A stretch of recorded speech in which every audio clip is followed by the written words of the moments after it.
بص يا سيدي، احنا كبرنا وعارفين ان الكلمة الطيبة صدقة، بس في حاجة تانية أهم بكتير بننساها وسط زحمة الستوريز والمنظرة، وهي ان الخير الحقيقي ملوش صوت. يعني لما تيجي تعمل حاجة حلوة لحد، اعتبر نفسك بتسلف ربنا، وهو ما بيحبش اللي يمن على خلقه.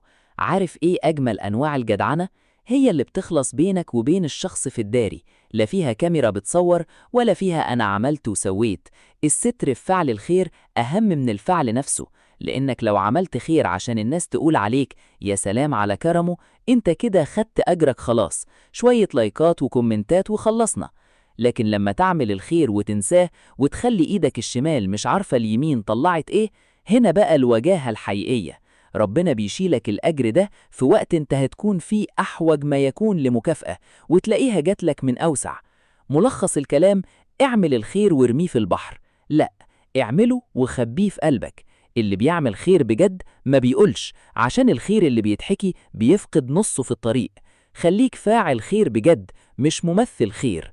لما تعمل الخير خليه بينك وبين ربنا، مش علشان تبين للناس اللي انت عملت.